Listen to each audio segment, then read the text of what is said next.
Pascal نے کہا دریائے سین کے کنارے۔ سنان نے پوچھا کون سے کنارے پر، دائیں یا بائیں؟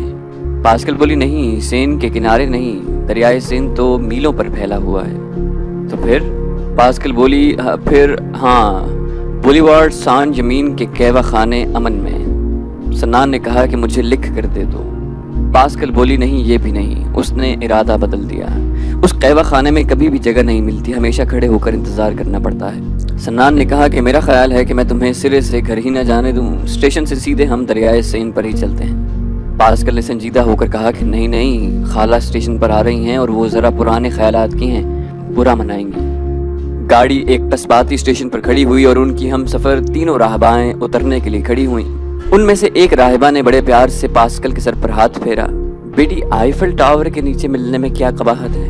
خداوند یسوع تم دونوں کو ہمیشہ خوش رکھے۔ باقی دو راہباؤں نے ڈبے سے باہر جاتے ہوئے انہیں دعا دی۔ گاڑی دوبارہ چلی تو پاسکل بے اختیار ہنس دی۔ وہ بولی کہ اس راہبہ کو کیسے معلوم ہو گیا کہ آئیفل ٹاور لڑکوں کو ملنے کے لیے بہترین جگہ ہے؟ سنان نے کہا کہ وہ بیچاری پیدا ہوتے ہی تو راہبہ نہیں بن گئی تھی نا، درمیانی وقفے میں شاید کوئی دل شکن واردات قلب ہوئی ہو اور اسے مجبوراً رہبانیت اختیار کرنی پڑی۔ پاسکل نے کہا کہ بہرحال مجھے آئیفل ٹاور کا بالکل خیال نہ آتا اگر یہ محترمہ اس کا مشورہ نہ دیتی، خیر مناسب جگہ ہے۔ سنان نے گھڑی پر نظر ڈالتے ہوئے کہا کہ بس تو پھر طے ہو گیا، ہماری گاڑی پورے 5 بجے پیرس پہنچے گی اور میں آج شب پورے 7 بجے دریائے سین کے کنارے آئیفل ٹاور تلے تمہارا انتظار کروں گا۔ پاسکل نے شوخی سے کہا کہ میں 6:45 بجے ہی پہنچ جاؤں گی، اور ہاں میں آج شام کیا پہن کر آؤں؟ سنان نے کہا کوئی لباس۔ پاسکل نے پوچھا لیکن کس رنگ کا؟ تمہیں کون سا رنگ پسند ہے؟ سنان نے کہا مجھے جو رنگ پسند ہے وہ تمہاری آنکھوں میں ہے۔ پاسکل کا چہرہ شرارت سے دمک اٹھا، یعنی تمہیں بھورا رنگ پسند ہے؟ سنان نے ہنستے ہوئے کہا کمال ہے، کل شب تو نیلی تھی، آج ان کا رنگ بھورا ہو گیا ہے، میں کہیں کلر بلائنڈ تو نہیں ہو گیا؟ ایک مرتبہ پھر دیکھ لوں؟ پاسکل نے اپنی لمبی پلکیں اوپر اٹھا کر کہا دیکھ لو۔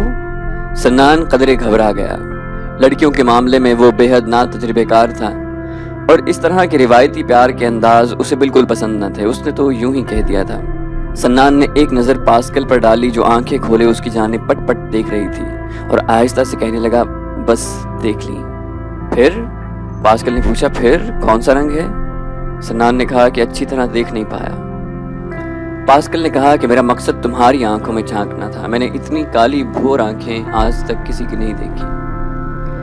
سنان نے جھینپ کر کہا کہ تقریباً تمام پاکستانی لڑکوں کی آنکھیں ایسی ہوتی ہیں۔ پاسکل نے مچل کر کہا کہ جھوٹ، ناٹنگم کی آدھی آبادی پاکستانیوں پر مشتمل ہے، ان میں سے کسی کی بھی آنکھیں تمہاری جیسی نہیں۔ سنان نے کہا تم وہاں ان کی آنکھوں میں جھانکتی رہتی ہو؟ پاسکل بولی نہیں ایسا تو نہیں ہے، ڈیڈی ڈیئر کبھی کبھی مجھے شام کے کھانے کے لیے کسی پاکستانی ریسٹورانٹ میں لے جاتے ہیں، وہاں دیکھنے کا اتفاق ہوتا ہے، ویٹر پاکستانی ہوتے ہیں نا۔ سنان نے پوچھا کہ پاکستان کے بارے میں ریسٹورانٹس کے علاوہ اور تمہاری کیا معلومات ہیں؟ پاسکل نے کہا کہ میں نے روڈیارڈ کپلنگ کی کتاب کم پڑھی ہے، جس کا آغاز اس فکرے سے ہوتا ہے کہ کم لاہور عجائب گھر کے سامنے پڑی بڑی توپ زمزمہ پر بیٹھا تھا۔ سنان نے پوچھا اور کچھ؟ پاسکل بولی اور یہ کہ کپلنگ لاہور کی بادشاہی مسجد کے مینار پر بیٹھ کر خوبصورت نظمیں تخلیق کیا کرتا تھا۔ سنان نے کہا کہ کپلنگ کو فرانس سے بھی اتنی ہی محبت تھی جتنی میرے شہر لاہور سے۔ پاسکل نے پوچھا وہ کیسے؟ سنان بولا اس نے کہا تھا کہ ہر وہ شخص جو انسانیت کا ہمدرد ہے فرانس سے محبت کرتا ہے۔ پاسکل مسکرا کر بولی لاہور اور فرانس۔ سنان نے اسے بتایا کہ اس اخبار کا دفتر اس کے گھر کے پہلو میں واقع ہے جہاں پر کسی زمانے میں کپلنگ کام کرتا تھا۔ اس دفتر کے ایک چوکیدار کا محبوب مشغلہ غیر ملکی سیاحوں کے ہاتھوں وہ واحد میز فروخت کرنا ہے جس پر بیٹھ کر کپلنگ نے اپنے لازوال ناول تصنیف کیے۔ اب تک وہ چوکیدار ایسی 20 میزیں فروخت کر چکا ہے۔ پاسکل نے بتایا کہ ہمارے ہاں بھی نیپولین کی ڈائری سینکڑوں بار فروخت ہو چکی ہے۔ سنان نے کہا کہ یعنی پاکستان کے بارے میں تمہاری معلومات پاکستانی ویٹروں اور ناول کم تک محدود ہیں۔ پاسکل نے سر کھجاتے ہوئے سوچنا شروع کیا، اس کے علاوہ ہاں میں نے شالیمار باغ کے بارے میں ایک نظم پڑھی ہے اور میرے پاس نوٹنگم میں ایک پاکستانی دستکاری کی دکان سے خریدا ہوا ایک زیور بھی موجود ہے۔ سنان نے پوچھا پاکستانی زیور؟ ہاں، کانوں میں ڈالتے ہیں، دکاندار کہہ رہا تھا کہ سبھی پاکستانی عورتوں کے کانوں میں پیدائشی طور پر سوراخ ہوتے ہیں۔ سنان نے کہا وہ دکاندار تمہیں مشرق کے جادو سے مسحور کرنے کی کوشش کر رہا تھا۔ سوراخ پیدائشی طور پر نہیں ہوتے، بعد میں چھیدے جاتے ہیں۔ پاسکل نے پوچھا تمہاری زبان میں ان ایئر رنگز کو کیا کہتے ہیں؟ سنان نے کہا جھمکے۔ جھم کے۔ پاسکل نے کوشش کی، بہت خوبصورت نام ہے، میں آج شام کو پہن کر آؤں گی۔ چاندی کے ہیں؟ سنان اس کی معصومیت پر مسکرا دیا، وہ یقیناً ان جھمکوں میں خوبصورت لگے گی۔ سنان نے ایک مرتبہ پھر دہرایا، پورے 7 بجے آئیفل ٹاور کے نیچے، 6:45 بجے۔ پاسکل شرارت سے ہنس دی اور بچوں کی طرح پھر سر ہلانے لگی۔ 6:45 بجے۔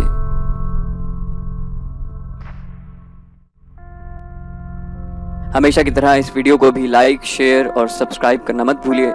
سبسکرپشن کے بٹن کو دبائیے اور بیل آئیکن پر کلک کیجیے تاکہ آپ کو ہماری تمام ویڈیوز بلا تاخیر ملتی رہیں، اور کامنٹ کر کے ہمیں اپنی رائے سے آگاہ کرتے رہیے۔